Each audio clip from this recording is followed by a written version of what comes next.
This is Dan Chait Jon Stross, who are the co-founders of Greenhouse, one of the very best product teams in SaaS and software that I know, and a super hot SaaS startup here in New York. We're gonna have a conversation, and I want to dig in for a minute. Let me just step back before we get there, and then reintroduce them. But why this conversation about VP product? And I think, first of all, quick question, how many folks here are at or running some sort of enterprise startup? All right. And how many of you have a really great VP product? Okay, well, maybe 80% of the group. There's sort of, once you get, once in a while, you can be like Greenhouse and have, as part of the management team, a great VP product, or maybe 1.5. Or 2. But usually we don't, right? Usually we end up with an engineering or business founder and someone else, and you basically figure out the product in your head and you write the code. And so there ends up being kind of 2 positions you figure out what you need. You figure out, once you don't know how to sell anymore, that you need VP sales, and we had a great chat a couple weeks ago about that here. Sometimes you make that hire too early, and if you do it right, you usually do it once you actually get to initial traction, maybe $1.5 million in revenue, a little bit beyond. We quickly figure out we need a VP of marketing because we don't know what marketing is, right? And we did this last SaaStr Social out in California with the co-founder and VP of marketing of Marketo, which is the largest standalone marketing automation company, about how to make that hire and not screw it up, right? How to hire a VP of marketing and get leads, not dependent on your logo on it. So that's one. We kind of figured these 2 out. We realized we figure out sometimes we make it too early. And then the one that I think a lot of us more subtly screw up is a VP of product, because we don't realize that we need it for too long. I grabbed this quote. I don't know if any of you guys know who Joe Kraus is.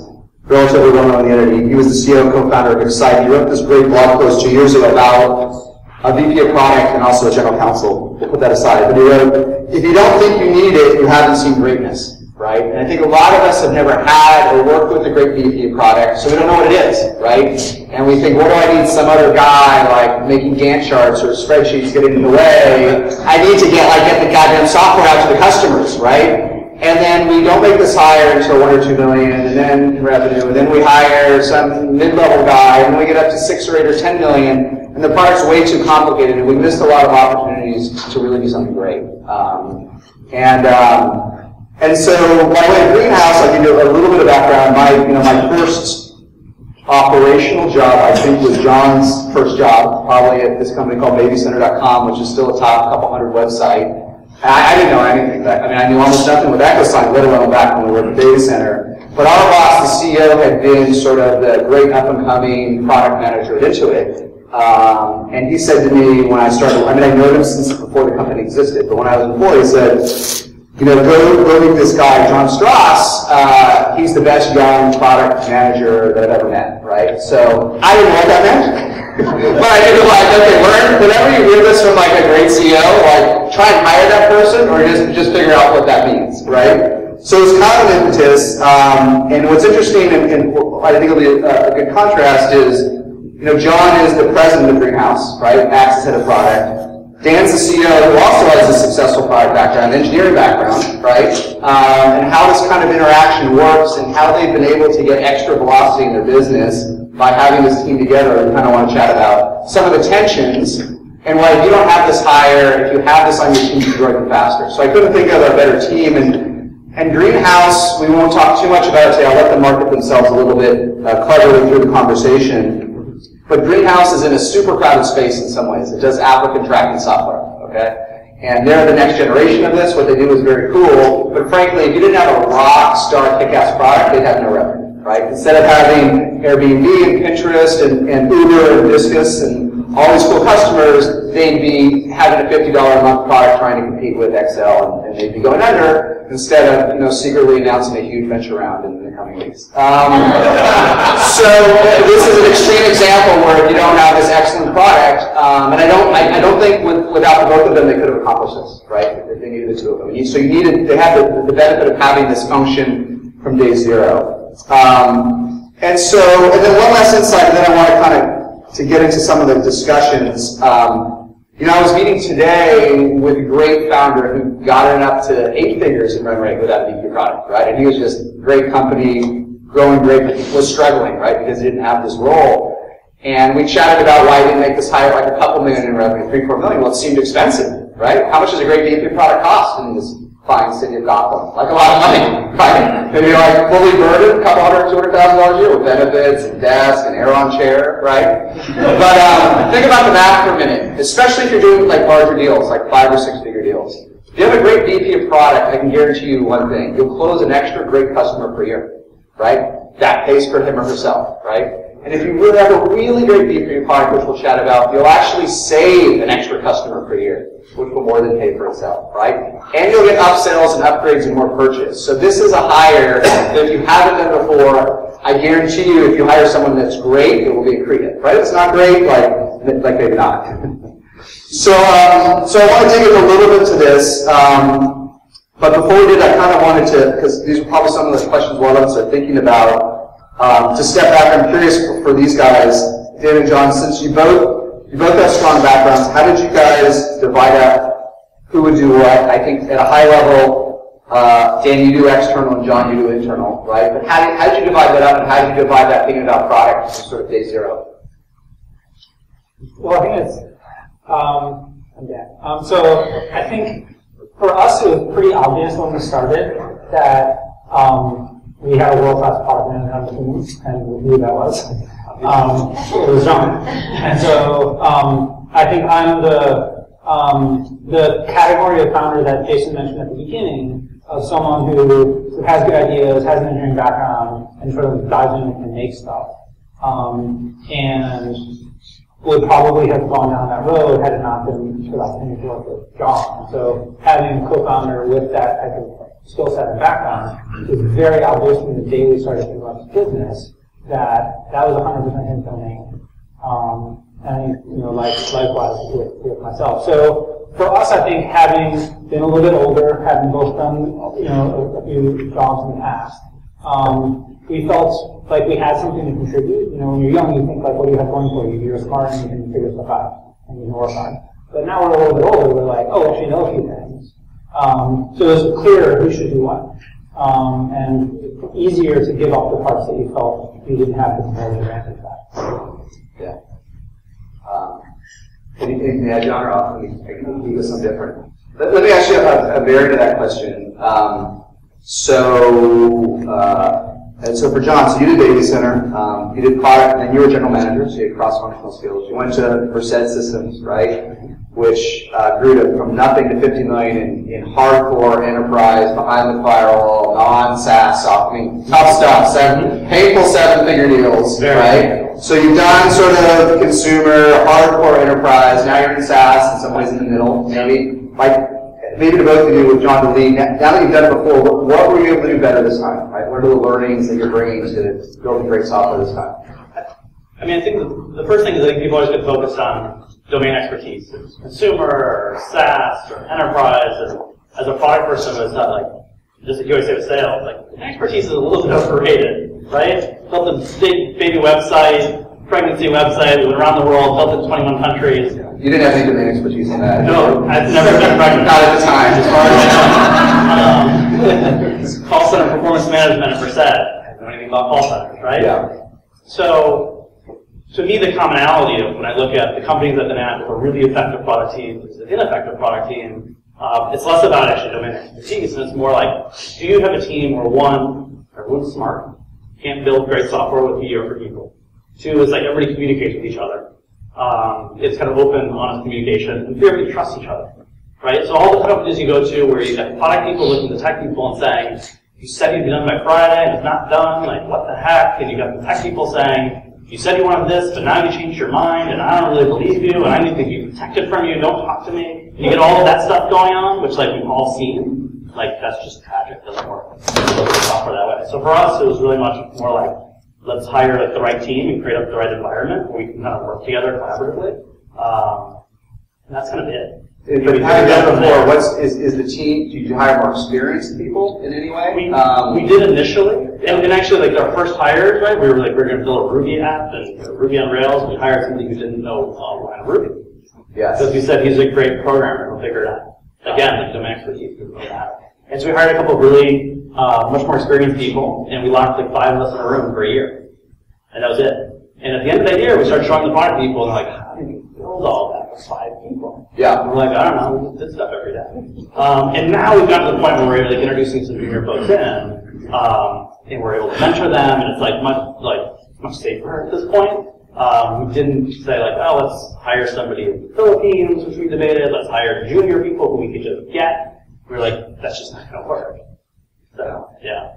It's a couple threads from that. I'm working with a lot of folks now who are doing their second SaaS startup, the second go around. And I think the commonality is that when you're doing your second time, assuming you have more capital, which you often get the second time, less of an emphasis on the great person coming up the ranks, right? Which was great the first time when I hadn't done it before. Yeah. And now I just want the 5 guys that have done it before, right? And not messing around so much with the up and coming person. Is that sort of the philosophy? I think there's two pieces to it, Jason. The first was, to John's point, when we started the company, we hired 2 very experienced people who had worked together. Yeah.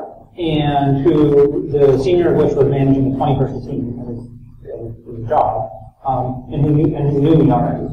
So he was willing to leave a job at an established company with tons of responsibility, and basically said, like, of all the people in the city, I want to join your next company. Yeah. So like, I had that going for me. I didn't have that going for me in 2002 when I started at point out. I don't care about it. Yeah.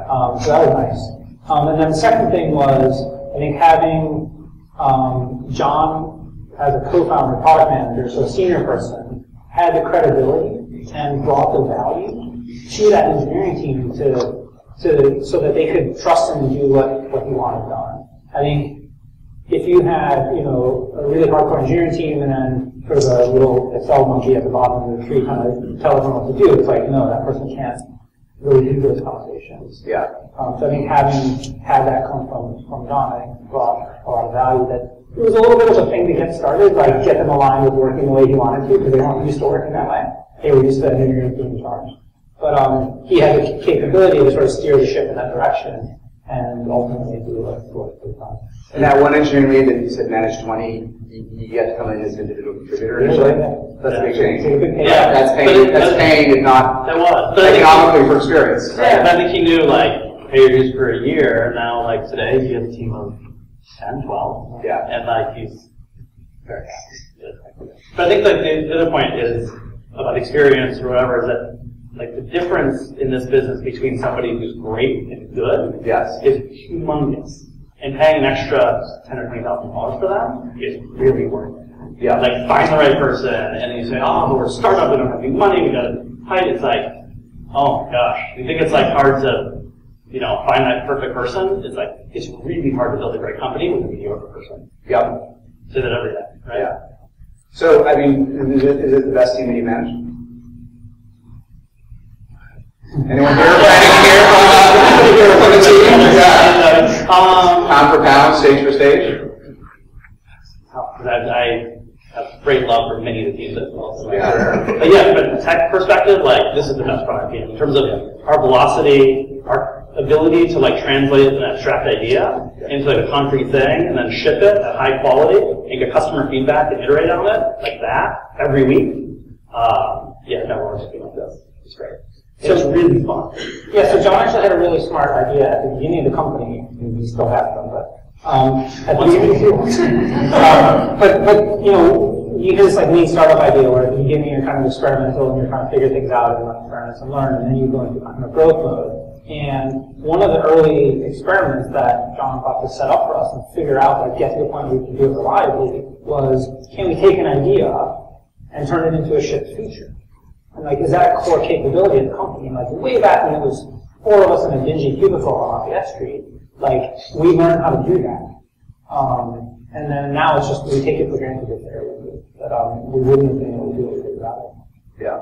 And that solves a lot of problems, right? Like, one of the things you always have, and those questions like, you have all these infrastructure projects you have to do, and you have these customer requests, and you have strategic things you want to do, and sales and marketing people are asking for stuff, and it's hard to balance all that. You never have enough resources, and that's just like reality forever. If you have velocity, like if you're confident you can like ship stuff every week that's good, like then you worry less about that's priority, right? If you don't have that confidence, if you can't ship stuff every week and you blow 3 weeks on God knows what, then priorities get really important, because if your thing is at the top of the list, it's never going to happen, right? So I think that's just my answer to that. Because I want to come back to the point you made, but just earlier, so Dan, with your CEO and for now VP of Sales hat on, right? So you soon make the hire.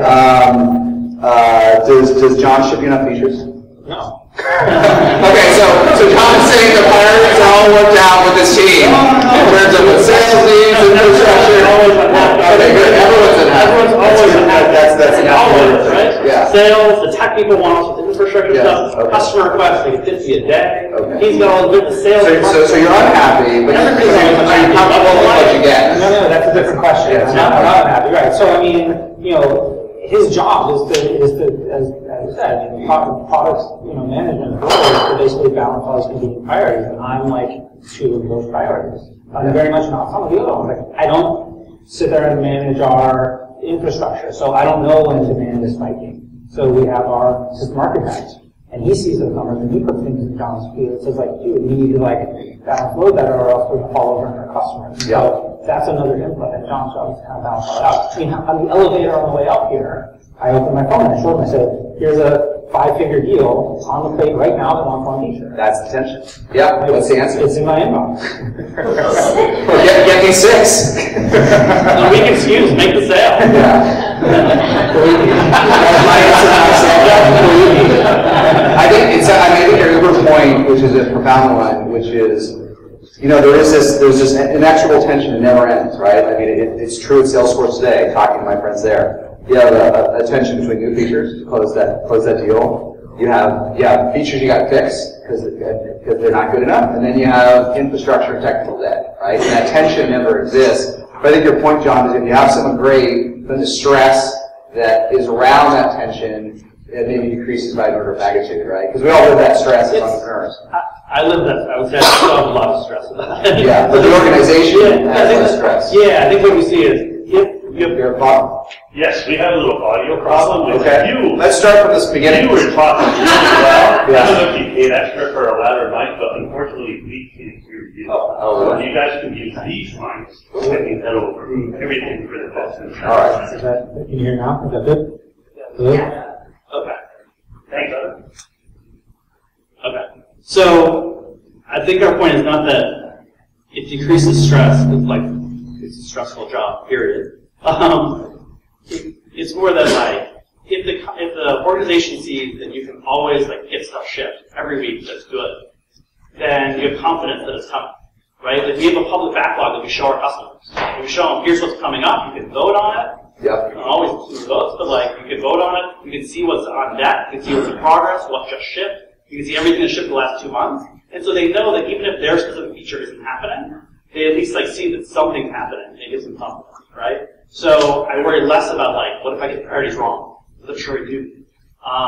But if I was only getting one thing done a month, I'd really worry a lot about what that one thing is. If I can get 10 things done a month, stress less about it.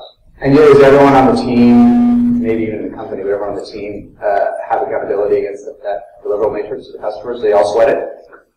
I think actually, I think the tech team feels a lot of responsibility for customers, right? So when customers have problems and there's errors or there's a bug or whatever, they jump on it and they don't grumble. They don't say I want to work on my feature, right? Very, performance was never go into a hole for 3 weeks and come out with a feature. It's no, everybody should be so. And how do you, that's a tension I know a lot of us, we can spend a whole time talking about that. Is that something that you just get by hiring folks that love rather than hate customers, or is that something you can build into the team? Is there a way to build that, or the folks that shrug and hate it, that it's in their DNA, it's unfixable? I think we hire for it. They hire for it. Yeah. I mean, there's programmers who want to build cathedrals and have religious arguments about things. There's other people who like to ship. Yeah. And we get people who like to ship. But worry about customers. And worry about customers. Exactly. Yeah. Right. Yeah, but we have a scorecard interview system, and we interview for that. It's very concrete. And there's a role model set. The top tech guys that we care about this, and we don't grumble. We say no, we want to be customers. We want to be heroes for the customer. And so the young people see that and realize that that's what it is to do. Yeah, I want to dig into that, but let me roll back to a comment you made a little bit earlier, because I think it's very informative for folks thinking about the hire. John, it sounds like you strongly advocated, just like John did at Marketo on VP Marketing, for the natural athlete, right? I can hire someone at a consumer. If they build great software, they can go into Merced and build something behind the firewall, and then build something that's in the cloud. My experience in general, I read about this a long time ago, but my learning in my experience is the extreme example for me from enterprise and consumer is gaming. Okay? Gamers write a game, they sit in the dark, and they build something really cool, and they never talk to a customer, and they never had. Anyone I hired ever out of gaming was gone within 180 days. And they were always smart, they knew physics, they knew maths, it never worked out. And so I don't worry about domain expertise and that they come out of your exact industry, but I do worry about hiring someone for a senior role that does not interact a lot with customers, right? That does not have enterprise experience. You're saying a natural athlete can work. I worry about that. Well, but we also mentioned a bunch of other stuff in there. Like you mentioned their motivation, which is crucial, right? I mean, the thing that separates that gamer from somebody writing a trading system, it's all C++. It's all real time, right? Yes. It's a question of if you give a crap about video games or trading. Yeah. Like, there's lots of people who are more than happy to go back and work with you both. Everyone's different. And there's other people who would rather hang themselves and work on a video game because they're working on a trading system. Yeah. And vice versa. And so, one thing that I've definitely learned over many years of hiring and interviewing people is when people say, I just want to work on interesting projects, that doesn't say anything. Like, you have to say, what do you find interesting? Yeah. It's shock you what's different answers people will give to that. So, you very much have to look for, whether it's product or engineers or salespeople or whatever, like, we actually motivate about it. What are you trying to do? And hire people that want to do what you want. Let me begin this. What I've learned in my time here in New York is that there's an amazing number of enterprise SaaS companies doing single-digit millions, growing great. There's fewer bigger than that, and so the talent pool is smaller, right? And so and so we're really, the entrepreneurs that I've met here, what really hits you is when you have to hire true managers, right? The pool's smaller. So I guess, I'd ask on the product question, maybe you'll say it's fine. I have my scar tissue. Hiring someone whose only experience has been e-commerce, right? Can they ship six-figure products to the enterprise reliably? When you're ready to hire a VP of product instead of yourselves, would you hire someone in e-commerce, right? Someone that sold pocketbooks and other things on the internet with a beautiful product, an ethically great product. Or they can call centers and data websites. But what if call centers? It's the same thing, right? Would you? I mean, because this is a question that a lot of us have to struggle with, right? We're going to have to, I mean, I guess I would say that the mistake people make is they think that the VP of product is also the product visionary, and they have to come in and they have to have the idea, and they see like this is where we need to go and lead the team there. And I think that's actually not it. Like the thing in our company, like the product visionary, the person who really sees like the future, is actually him, not me, right? My job is to like pluck it out of his brain where he's holding it hostage. Like talk to the customers and try to like synthesize all that stuff because he surrounds it in a bunch of silly stuff and like turn it into the actual thing of what we're gonna do. Yeah. And like that's the skill. It's like being able to like synthesize it and clarify it and then like articulate it and say, this is what we're gonna do. And so people frequently say, well, I've got to hire the person who actually knows the answer. Yes. And they come in with their preconceived notions of what they did the last company that worked or didn't work, and they're just reacting to that. And so, would I hire the person from e-commerce? Possibly. But it's honestly, it's a hire that scares me. Because, like, I've got my hands on product, and, like, I'm going to give up a lot of other things in this company before I give up that. Yeah. Well, let me ask the question a different way, which is, like, would we hire the product manager from any of our competition? Not in a million years. Right? We're coming into a pretty stodgy old industry where a lot of that stuff is shipped for a long, long time. So the most relevant domain expertise there is the least likely we would ever hire. Yeah. You brought up a really, I think, important point. There's two companies that I'm working with informally. Both are about 4 million run rate, doing well, growing triple digits. And they brought in an experienced, like, VP of product type as a consultant to help them figure out the vision. Right? What should we be doing in 3 or 4 years. I worry about that project, but it's only a few bucks. Right. Right? I think there will be a lot of founder CEOs that know the present like the back of the thing, like nobody can know, right?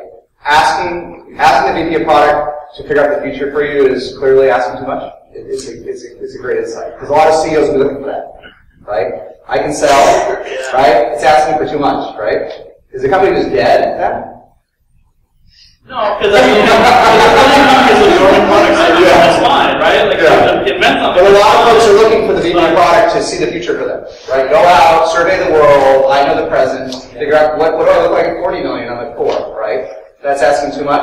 Yeah, that's not how we see the role, right? I mean, we see the role as one of the prioritization, the concept, and clarifying, and distilling, and making judgments and balancing lots of different priorities. And like, someone in the company needs to do the future. If no one has it, then very survival. We can do that all for the rest of our time. Yep. So someone has to do it, but I don't know that it's anything to keep you a product role. It might coincidentally that person, or just like in our case, it's the head of sales, will also have to be that, but it has to be someone. Yeah. So let's dig into another point you made before. There's a lot we can talk about, but your point about managing, about having John come in and manage the engineering team, right? At a high level, there's a bunch of stuff we can chat about that, but let's use Greenhouse specifically first. So if you're not, you've got the Google model, right? The Google model, which has changed, but the Google model used to be, we take someone from the engineer that's a manager, right, type, and we make him the product manager, right? And that, Google doesn't do that so much today, but they did it for a lot of years successfully. How do you, and I've struggled to learn this myself, I don't know all the answers, but if the VP of product manages engineers, and they're not an engineer, how do you do that? And if they don't manage engineers, does that work? Right? I don't think this is an org chart that anyone's fully figured out, right? This is an answer that no one knows the answer to in the org chart, right? I mean, to be clear, different companies do it wildly different. Which is why it's hard also to hire product people sometimes because you don't know what they actually did. Because it really heavily depends on their company. And they don't know what you actually want because it's so different throughout the industry, right? So I remember when we were at Baby Center way back in the day, we had a specific model of how we did product, right? Which is that one person, I would have a certain vertical of the site, and I would figure out the product backlog. I'd talk to everybody, listen, come up with a whole thing, have plans, say, here's what we're actually going to do. Then I'd also sit down with the engineers and I'd make it happen, right? I'd manage that whole stack. And the magic was sitting in the middle, right? Of knowing, you sit down with the engineers, they say, well, that's going to take 3 weeks. I'm like, what would take 3 days? And they say, well, you can trade off this thing. And I say, oh, that's okay. I know that's actually right. And being able to do that, that's great. And we got acquired by eChoice. Yeah. We did it totally different. And they said, no, we've got a product marketer or something who comes up with the plan. And they go do the research and their final deliverable is here's what we should do. And they throw it over the wall to a project manager who picks it up and says, okay, and then they try to start building. That's Adobe, Yahoo. Yeah, it's all traditional ways. Yeah, so you get so it's easier to hire those two roles because those people each have to do less. But they're set up in conflict with each other, and so it frequently fails, right? The problem with our model was that you need one person to do it all, and if you have somebody trying to do that who's not good enough, it's really bad. Yep. Right? So the whole thing, could an engineer, should product managers be engineers? I don't know. I'm not an engineer. Get away with it. I think it's engineers have to respect the person, right? You have to be smart enough that you can converse in their language and talk. But there's a lot more to it. So maybe there's some engineers who can do it, it'd be great, but I don't think you have to be. I think what you see is a lot of places where you have people who aren't good enough, or they don't command that respect, they don't understand it. Yeah. Engineers get super frustrated and start talking about being protected from the product people, and they kind of appoint their own person. And then you're off in this hazy awfulness, and it's I don't think making an engineer or product manager is going to solve all your problems, but you're basically in a bad place at that point. Well, let me ask a variant of that, and this is one of these org charts we don't know the answer to, right? A friend of mine was one of the best VP of engineers I know. He was the VP of engineering at Vega Studios, which was just bought for $1 billion by Disney. I saw him right before that. I asked, "What would you do better this time?" He's like, Now the VP of product reports to me. Right? So I get to tell that guy, I get to tell Stross what to do this time, and that's why we have 7 trillion views on YouTube, right? It's totally like you know Microsoft, right? Yeah. And so product managers are all engineers. People like me, they're like, you're a product planner, and no offense, and you're not allowed to do anything. Yeah. And that's what I was told when I talked about that. Yeah. So it's like, well, I'm not going to do that. Silicon Valley is typically more like an intuitive model where it's like, no, product managers actually report to the CEO, but no one reports to them. Yeah. Right? So product manager, like I never had anybody report to me other than maybe 2 other product managers. Yeah. So no engineers, no designers, nobody. And so like the key part of the job is to be influential. You get people to like follow you even though they don't have to. Right? That's pretty good. Yeah, I don't know if this is right, but my learning and my rule has become for VP product candidates, if you haven't managed engineers, manage the past tense, no hire. Because it's not going to work, right? Exactly how it will work at this company, at this time, whether it was all a core or an outsourced team, if you haven't built and shipped software with a development team, you can't, I don't need to do the job, right? And I think what you'll find at larger companies is when you interview folks, just like, you know, with the VP of marketing, my number one question is, did you have a lead commit, right? You didn't have a lead commit back to the company, you didn't deliver leads to the company. In my definition of a growing SaaS company, that's not a VP of marketing. In Adobe, there could be 12 people that are VP of marketing that never were responsible for revenue, right? And so, if you haven't shipped software, even though you can get very senior in a big tech company, I don't think there's any way you can hire that person, right? I think it's, I mean, one of the things I think my overall learning, I watch a lot of people can see, we all have heard the stats, right? Like, what % of software projects fail? Right? And we've all heard that. It's like, it still doesn't register with folks. Like, building software is actually hard, right? It's hard. And most projects, even like Google, which is brilliant people, like, they frequently have failing projects. Yeah. So, like, being able to ship software well is pretty much a differentiated competitive advantage, right? Like, if you can like actually ship software frequently, that's good, and you don't build crap, and you don't build up tons of technical debt, continue to innovate, you can listen to your customers and do that, like, you're actually pretty elite. So, and then we laughing, like sometimes we laugh about this, we say, just basic competency is our like, competitive advantage. So like, ship software, and like, you'll be fine, and like, get people who have done that. Yeah. Folks who have like written awesome decks and then thrown them over and said, why isn't it done yet? Like, let me ask you a question, how you do it today and in the past. There's a phase that I learned, you know, I've come up with these different phases, you know, like 1.5 million to 2 million is initial traction, 10 million is really when you get scale, and you start to get fat in the model. But before that, between 2 and 10, there's so much to do and not enough people, right? And my only advice is the cavalry's coming. Just get big enough so that you can have fat and it's okay. And when I think back to the reasons I survived from 2 to 10, there are 2 reasons that I survived, and it was tough, right, because we're resources. One was hiring a great VP of sales, because that took all the stress off my plate, because he could just hire the people and make it happen. That was obvious within 90 days, that decreased that part of my stress by another magnitude. And then what my VP of product, Ron, really did, where he helped me, was with the customers, because the amount of time that he could invest with customers, both pre and post sales, right? Pre for the complex customers, the ones that needed to push the envelope, as the product got richer, and I could only talk so much myself, right? And the last thing you want to do is drag someone from engineering. Once you have a few million in revenue out in a customer engagement, and then to understand which were the most important to the company, and help manage those relationships over time. So I came to view this almost as like a mini COO role for me. Not completely, not on finance or other things, but in recurring revenue, the revenue has to recur.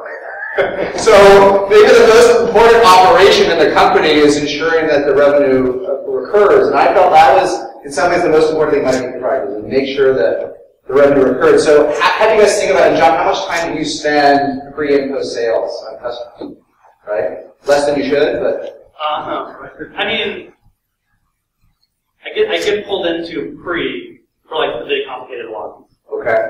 I get pulled in post for the really thoughtful ones who have like really interesting feature requests, who are trying to push the product in smart ways. Yeah. So I go to call with them and talk to them and pick their brain. I mean, the thing I do is I feel like I'm trying to surround myself with as much customer input as possible. So the guy sitting there doing live chat. So if you're in the application, you have a question, you do live chat, he sits like 2 feet from me. and we talk all day, so like 14 hours a day. Yeah. That's great, right? Because I did that for when I was busy. I sat in chat rooms talking to friends of mine. It was scary. So, I mean, I think the interesting thing about what John has set up with this is it's a very scalable system, right? I mean, he basically established himself very early as like, I'm the nexus for feedback, and I prioritize stuff. Yep. So, you really only have one way to interact with him, which is put your thing on the backlog and hope he likes it. Which means you better think hard about the stuff that you put in there, and you better make it hard and digestible and relevant. And so, there's lots of people gathering that. Like, the people who hear from our customers at this point, it's the support guy in chat, it's the account manager.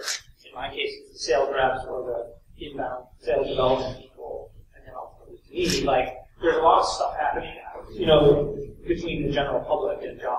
Yeah. You don't just like traipsing off the street and get like, you know, a half-day meeting on like your great fun. Like, it doesn't work that way. Yeah. And do you visit customers too? Yeah. Yeah. So trying to San Francisco. We have lots of customers out there every couple of months to just drive around after a week and talk to folks. We haven't set up a customer advisory council yet, but I think we kind of know who those folks are. We have to talk to them more. Yeah. So yeah, could always do more, but like, we're trying to stay in touch. Yeah. I mean, my two, when I interview future product candidates, there's two quick questions I like to qualify them out for. One is, you know, have you ever managed any engineers? So, what'd you learn from that? What's the best answer? There's no best answer to the structure. And the second one, I asked the Columbo question, what would you do your first 30 days? And I find in the enterprise, the best ones typically, I always answer in their top three, I'm going to go visit your customers, right? The best, they just want to go, just give me the list of 10 or 20 that I can go talk to, drive to, and apply to, so I can do a lot. And if I don't hear that, then I think it's hopeless. Right? It's interesting. I mean, we have so much customer feedback that we hear in every phase of sales through post. Like, it's a big issue for us to tamp that down and fit in other priorities at all. And I think one of the things that John works on as a product manager is, you know, we think of it as like, we have our kind of special sauce. We have our vision stuff that no one has, that no one's ever going to ask for, that we want to just stop everything and only build. Right? Yep. Then we have stuff that customers have already asked for that we put in the contract, that we promise that we deliver it by September 15th. Yep. Then we have stuff that people are just shouting on chat about that they really want or else they'll be happy. Right? Then we have stuff that like engineers say they need in order to keep the plant from not falling over. And those are all important. Like, yeah, ideally we have infinity amount of bandwidth to do all that stuff, but that's hard to do. That's why you listen to us. Let me, it is. I want to make sure we have some time for questions. I got a few other things. Let me touch on one topic. I like to talk about like how to hire someone that's great, right? And so, seeing these questions, hiring someone that's worked with engineers, that's been senior enough, that's customer centric, and then every once in a while we make a mishire, right? My people hate this on the VP of sales side, but I learned is you'll know in one sales cycle. I know this with 100% certainty. Because if you hire a great VP of sales and they come in and they can't take whatever you had and at least add 10% to it, you made a terrible hire. So it's horrible. Everyone hates to hear this, including VP of sales. But if you don't see performance in one sales cycle, fire them. Maybe it's your fault, like it was for me when I hired that VP of sales, but get rid of them if your sales, and you can probably feel it in half the sales cycle. So in 90 days you'll know. So how do you know when you made a mishire here? Right? What should you expect and then not see? Right? Right. Well, so it's the opposite of what you want to be seeing. So in a well-run product team, you've got clear priorities. You've got the ability to ship reliably. You've got a good balance among your different competing inputs. You don't ship stuff that people don't want. I think one of the great strengths of our company is like, we don't have a lot of times where I feel like we ship a feature and everyone kind of scratches their head with like, like all stuff that people, like every week when we ship new stuff, we get thank yous from our listeners. Yeah. Like people reply and say, that's awesome, thank you, they think about it, they love it. And stuff doesn't just sit idle and never happen. Like I feel like if I put a feature in there, it'll come out the other end. Well, maybe it's one of the answers. And when that doesn't happen, when you start to see like things are stalling out, we need to re-architect everything, we need to like, only focus on one aspect at the expense of everything else in the world. Like, freaks out. Oh, geez, you know, we're going to get that one. Like, that's the long reaction. It's like a sense of perspective. And maybe, yeah, I agree with that. Maybe thinking through it, everything has to be better on this. If you hire someone great, as tough, as brutal as that sounds, right, if they can't take the mishmash of resources you had before and align them better, and therefore, however you grade releases, right, we did it quantitatively too. We did it by man weeks of work. Well, however you want to grade it. If it's not better in one release, probably doesn't have the respect of the team, probably isn't impacting your organization, probably wasn't mishire, right? As tough as it sounds. Yeah, that's what I said. The respect of the team, that like, you pick up pretty quickly. Right? And if you're making that hire, it's probably not because everything was awesome. Yeah. Now we're hiring a VP. It's probably like things were screwed up. And after 2 months, people are looking and saying, oh yeah, I have belief. Or like, and like, you could really juicy that. But you gotta go listen for it. Does your head of engineering, and maybe your whole engineering team in some way, do they have a veto on hire? So I wouldn't say they have a veto on the hire exactly. I would say we have very clear ideas about how you should hire, right? Yeah. So one of the starting points for our idea is that you should clarify before you do anything else what you're looking for. What are the skills that you need? What are the key personality traits, values, motivations, like why, you know, the why of the job? Any like particular other qualifications, like you should enumerate all that ahead of time, get agreement and clarity among the whole team, your recruiters, the people you're going to work with, the hiring manager, all that, before you start anything. It's not about social media tweeting postings. It's about that clarity defines the future success of that person. And so when you get in there, you say, well, how are we going to judge that person? We already talked about that. We talked about that 8 weeks ago when you opened up the job the first time. This is what we're looking for. And so they should do that. And then along the way, it's not that any one particular person necessarily has a veto, so much as everybody has a shared understanding and clarity of vision about what you're looking for and how we're looking for it. They're directed in a specific set of characteristics. So, like, yeah, if they fail the product management case study that we wrote for them, they don't pass that interview. Like, it's not a mystery. Yeah. Okay, let me go back to one, and then let me question before, just to help me and help others that have thought through this too, and then we can open up to questions.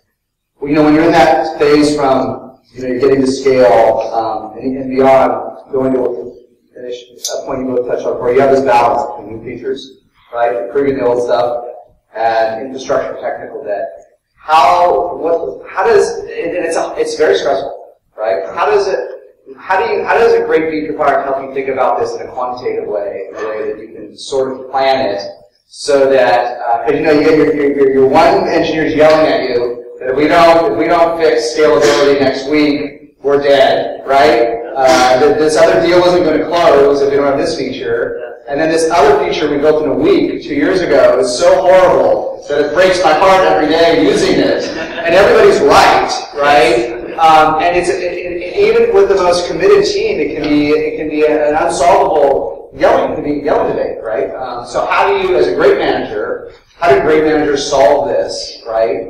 So that the organization comes out better, right? Because I don't know that I've seen this solved perfectly. Right? Well, I mean, there's two different things. There's those true facts, which will invariably be true now and always. Yeah. And there's how you react.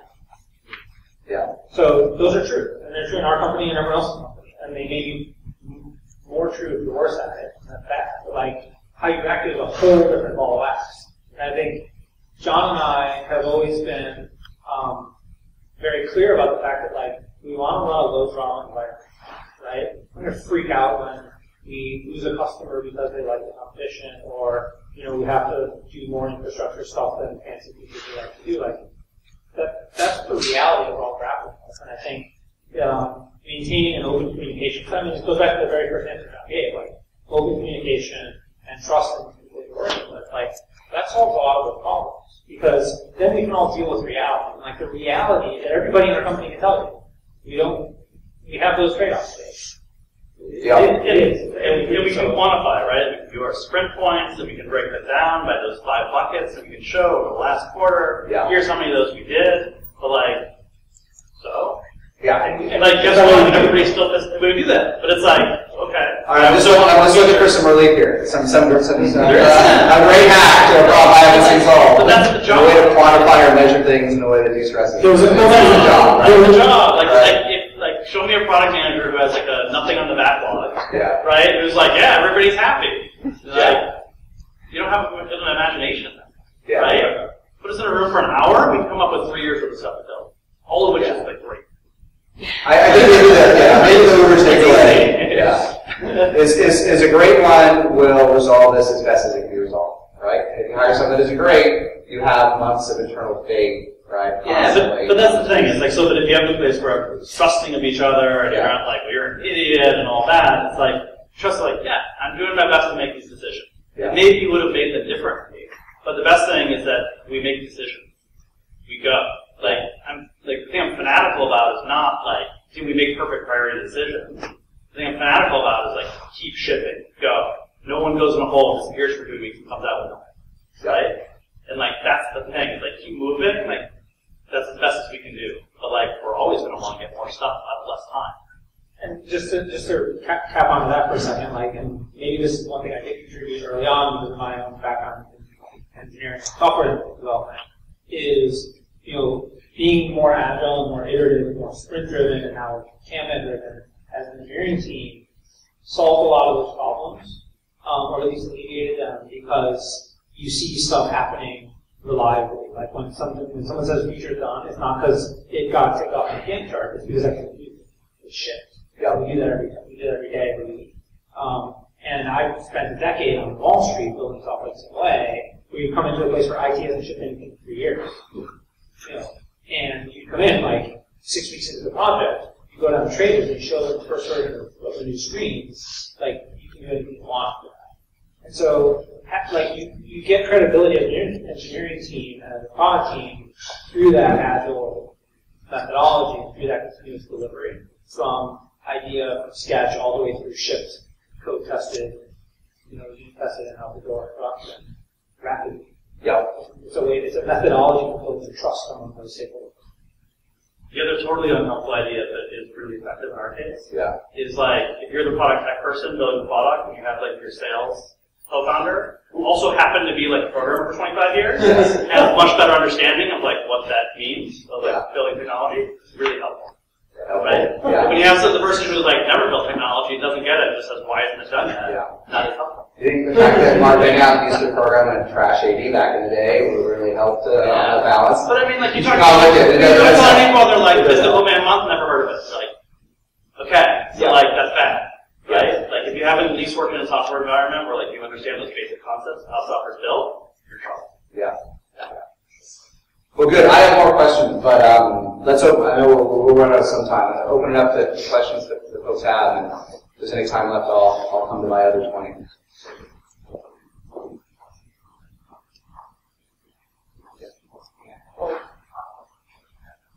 Hey, I think it'd be really useful to know the scale that you guys are operating at. So, how many employees are in the company? So we run super quick. I gave out 3 offers in 36 hours, so I think we'll be 30 employees. Okay. And we'll let it here. Yeah. And the VP of product, obviously, you spoke about a very technical person who can interact with the engineers and speak their language. How do you think about the interplay with like a VP of engineering that's managing that team? In terms of, so we have like an engineering lead, and I think it was very much as partners, right? And so he manages them, but on a day-to-day basis, I'm determining the backlog of what they do. And so it's a very tight thing. Like we talk about, like we talk every day, basically, about shifting stuff around, who's doing what. Like it's a very tight partnership.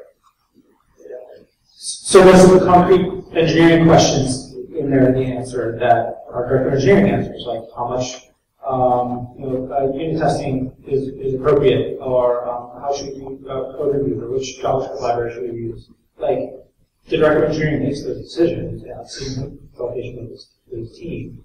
But those are very different questions than product management questions. So again, like between the two of them, like the lines are relatively clear. There's always overlap in all this stuff, but the lines are relatively distinct between what's really an engineering decision, where John's saying, here's the outcome we're trying to drive, what are some trade-offs from an engineering perspective? Yeah, an engineering guy is doing engineering. In the stuff that the team is doing that I don't really even understand, the infrastructure stuff that it's like all, I don't know, I'm going to take your word for it. We basically have like a budget of like, there's a certain percentage of backlog that you get to do this stuff, prioritize it, have it. And if there's ever a thing where like we really need more, really need less, like okay, but the most important thing is predictable. He always knows he has a certain percentage of time, he can go and do the most important stuff. And I trust that he's going to do the most important stuff, but I don't think I'm meddle in that too much. I can shout.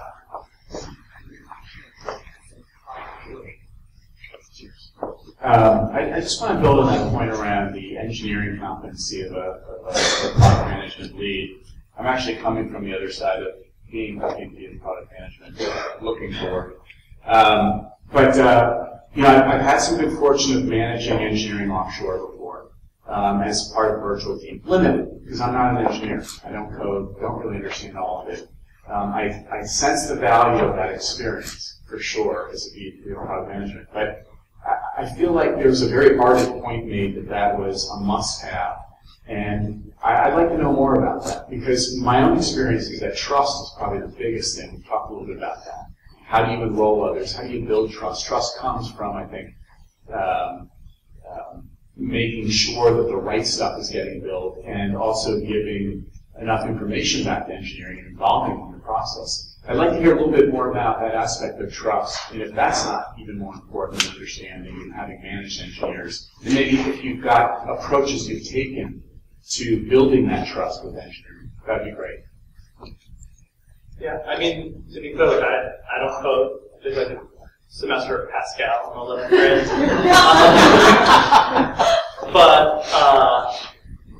But I'm conversant in it, right? So like I can't look at the code and know anything, but if we're talking about like databases and how things are interact, like I'm fine, I can be credible with these. I'm not like, yeah, mash the keys and hope something happens. Like, I'm beyond that, right? But I think it is a thing where like building software is a fundamentally collaborative thing, right? Like, I think a lot of people make the mistake of the metaphor of building software is building a house. We're going to build a foundation, and we're going to build the sides, and we're going to put the fancy stuff on the outside. And we said that's actually completely irrelevant. That's not how software is at all, right? What it's really about is the metaphor that's actually more about learning, right? It's about figuring out what it is you're trying to build. Because if you like lost all the code and start over from scratch, it would take you a fourth of the time to build it again.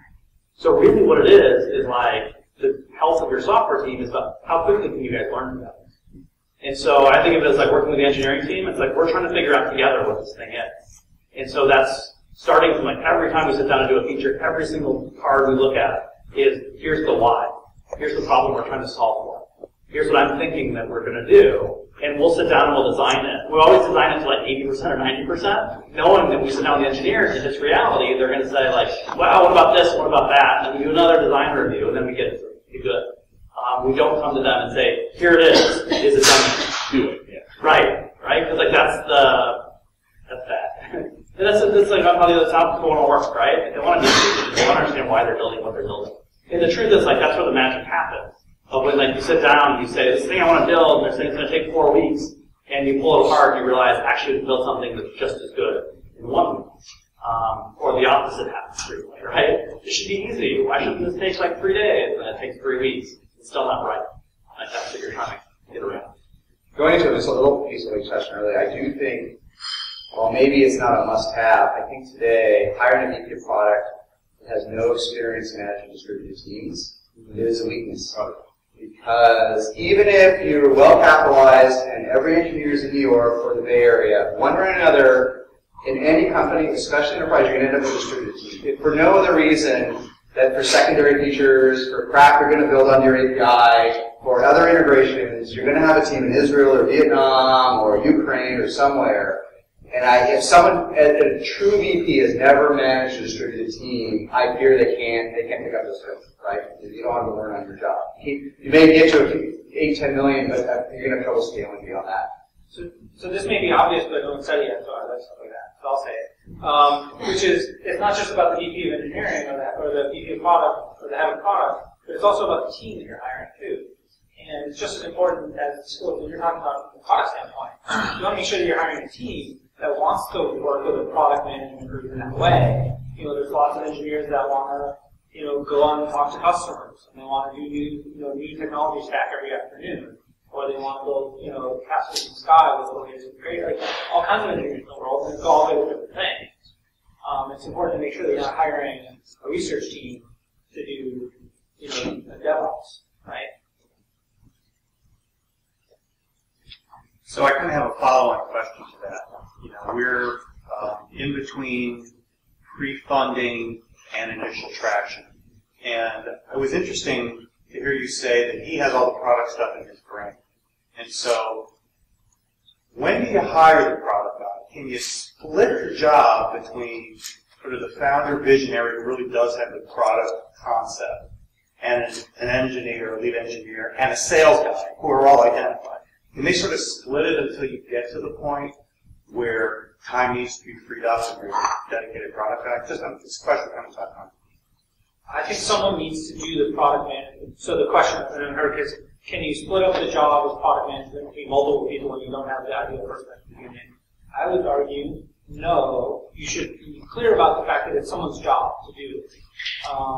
If anything, it should be one of the last things to get split up, because inherently it's a job, like an hourglass. You take all this input, and it narrows down into like one point, and it makes decisions, and filters, prioritizes, clarifies, and then everything happens after that. So it doesn't really make sense to split them up into multiple silos. Right now, for example, we've got hundreds of customers, as the earlier question, dozens of employees who are scaling quickly, and we're just now starting to think like, okay, maybe next year or two, we might have like 2 or 3 distinct product management teams. But not before that. So even if you don't have like one person who's world-class at it, who's done it a bunch of times, I think you're better off having it be one person's job and let them do as well as they can, right? You get support from the other and work in that way. It's really hard to prioritize all these inputs for one person, but it's a lot harder for 2 or 3 people. So that's what I say, like, look and see is it working, right? You feel like, yeah, we have like a clear priority list of what to do. It seems like the right stuff. We do it. Customers like it. We're not spending tons of time churning and debating on priorities. If it's super healthy like that, it's going great, then I think you're doing fine. And it kind of is. Right? And then it's like you're probably okay for a while. Right? When that stops being the case, then it's probably maybe higher. Let me answer, I always like to over-quantify things that can be quantified to make it simple. But I think, I think a version of your question is, I'm the CEO, I understand the product strategy, when should if I make this hire too early, am I kind of fracturing something that shouldn't be fractured? I think, as a rule of thumb, 100 customers. Because when you get to 100 customers, your product's going to start, at least if you're selling in the enterprise, it's going to start to branch. It's going to get so complicated that the strategy and the tactics have diverged. Okay? And if you're not spending someone isn't spending 100% of their time thinking about how the different pieces of the product interact to make 100 customers happy, because that 100 is going to beget the next 100 and get you to 1,000, 2,000. You will fail your customers. And the mistake I see again and again with entrepreneurs, the very smart ones, is they get up to millions and millions of revenue without making this hire, and they're wasting their lives. They're leaving revenue on the table, and they're missing opportunities because the strategy and the tactics, there's too many customers. So I'm making 100 up on the fly, but I'm pretty sure it's right. Because 10 customers, you can keep at 100, it's too many, right? Yeah. And so, depending on the size of your deals, and so maybe another way of thinking about it, in worst case, by the time you're at 2 million in revenue, you should have this hire. And maybe much, much earlier, right? Yeah. That's also great. Thank you. Who's going to pick? Kind of building on that, how and when do you think about hiring the next product manager and scaling the product management organization? So, we will inevitably make this decision, make this hire too slowly. It'll cost me hours of sleep, but like we will, because I live in fear of like turning the product over to somebody and then screwing it all up. So that's probably a terrible answer in Jason's saying, don't do that, but like I'm literally going to. That said, I think we're at the point where when I could have a dedicated, like the thing that I always see is when you have multiple product managers, they each have their own backlogs and they're not competing for resources. And you get into lots of churn of people debating my product that gets done first or yours, and who's going to get what resources. And so I've always thought, like, if you can create little teams of a product than having a bunch of product managers and a bunch of engineers, and everyone's constantly debating who gets what. So I think at the time that we have enough engineers, I can split them off and say, this is the team doing X, and this is the other team doing Y. And each one can have their own backlog, and they can each have their own product manager. I'd probably do that. In the meantime, like, before I get to that point, like, I'll probably like have a junior person who, it's not an outside hire, it's going to be somebody who like we have, who's brilliant, who I can like turn into do more and more stuff. That's sort of an organic thing we look into. I don't know what the number is, but I thought about this. But I think at a minimum, there's a certain amount of scale you need, right? When your VP product can't do everything, then you need horsepower. But then there's a separate thread is once an individual set of functionality or subset of your product can do even $1 million in revenue, because it's going to grow. It's not going to stay at $1 million. I think it needs its own PM, right? If you don't hire a full-time PM to manage something approaching $1 million, you will neglect it, and it will not grow and be nurtured the way it does. If someone's managing 4 or 5 different things that could be $1 million, they'll all kind of suck, right? They'll all just go into it, right? Yeah. I also always pay attention to ratios of like how many how many engineers do you have per product manager, how many QA people do you have per engineer? Because that stuff gets all wrong. If you have like a product manager for every line of business, and each one is assigned half of an engineer, it's like, well, that's out of whack. It's a disaster, right? But if you have one product manager for 8 engineers, and they're all sitting there like making up their own things, the product person has got to know that too. So I think I always pay attention to those ratios as well. Hi. You talked a lot about the relationship between the VP of engineering and VP of product. I'm curious if you say anything about how that relationship changed over time, in particular from when you're starting from scratch, going from 0 to 1 customers, and you really have a lot more concerns to deal with versus when you go from 1 to 10 to 100. How does that relationship change? How does that change? I mean, at the beginning when it was like 5 people in a room staring at each other, like the head of engineering was coding all day, right? And so he was like another developer, even though we had hired him as like a guy from the senior place who would run a lot of people. Now it's more. Like he then became kind of player coach for a while, and now he's essentially coach. In some ways, because of who, like his seniority was actually harder at the beginning, because I think he kind of shaped from one to lead a big team. He said, but we don't have a big team for you to lead. Now it's like much easier because he's in his like natural role and it does really well. But yeah, so it's like it's still it's a partnership of like trying to figure out what we're doing, making sure that each person's doing the right thing, we're rotating stuff so that no one person knows that part of the app too well and nobody else knows that part of the app, and things like that.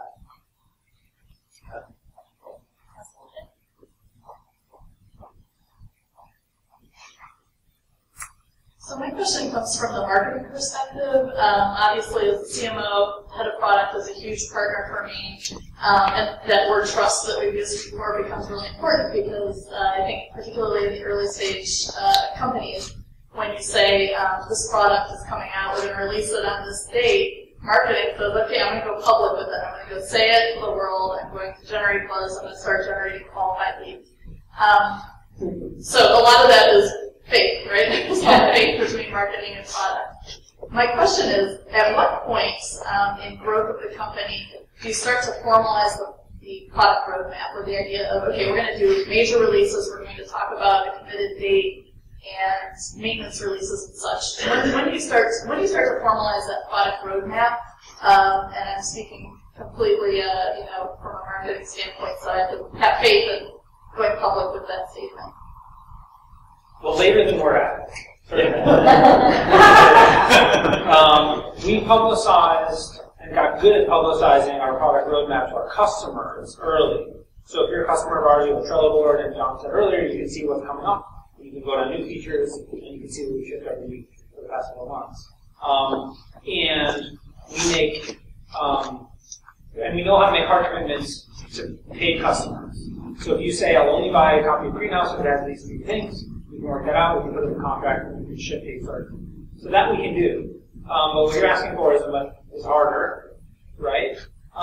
And also you're serving lots more customers, bigger customers. You may not necessarily want to have as rapid a cadence as we do. When you buy an enterprise product, for $1 million and train everyone around the world on it and roll it out over 9 months, the last thing in the world you want is like the new release every Tuesday.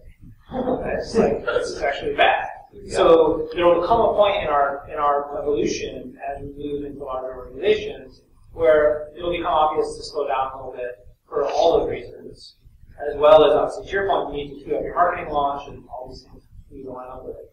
I would say we've started to see reasons to do that now. Like we're not compelled to do it yet, but the reason I can have this conversation is we're starting to sort of see those things little happen in little ways. Whether it's fundraising questions that the customers want to know what's on your product roadmap. Customers want to know, even now, they're buying a license from us for 5 figures. They don't know, what are you guys going to ship next year? What are you shipping 2 years? Where is this whole thing going? Yeah, from my perspective as a product person, like, I never want to give that data. Like, I'll never give it in, because, when you get down to, like, launching software, you got 3 things, right? Like, time, scope, and quality. Right? And you'll never get all 3. And so you're either going to like push the launch date back, or you're going to cut scope, or you're going to launch crap. And if you don't make a decision, you lose quality, right? And so if I give up time, if I say I will guarantee you this thing will ship on that date, and you also probably want it to be good, like I'm already starting to cut scope. So I lose all flexibility, right? So I fight against giving dates as hard as I can. A few customers will get it and say, okay, I need this feature and it has to be out in 60 days. And I'll commit to that if I know I can do it in like 20 days. Shoot, all of our sales guys are in the room. But that's my general thing. It's like, if they hate it, but like, if I give you a date, like, I've just set myself up for failure, right? So I will figure that. Let me take my learnings too. So at EchoSign, our first 7-figure customer, which signed up in 07, so they paid, they didn't pay 7 figures the first year, but they got the break, they paid $7 million. They haven't added one feature that's been released since then. And then started in 08, they made us build features so that no new features could ever be communicated to end users. Right? They didn't want, it was a very complex workflow integration. It worked, right? It was for a very large company. It was way ahead of its time for what it was all mobile and everything in 07. It was super cool. And any new feature was a disaster, right? And we accidentally emailed some of the managers with a new release, and just the phones just lit up, right? So that's like an extreme example, right? And so I think there is a natural cadence to things, and I think from a product marketing perspective, when you're growing, quarterly releases is all the world can swallow, right? Except your most tech-centric customers. Because if there's any change management, really 2 a year is the most you can swallow, right? And maybe 1 a year that requires change management, right? So ultimately you end up getting into this cadence.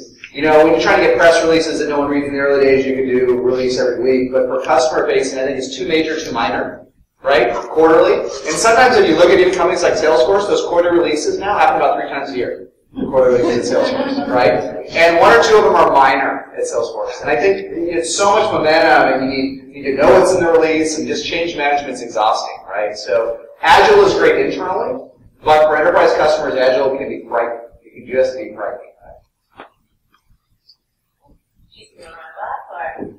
Yeah, sure. Well, first of all, thank you for everyone for coming. This is great.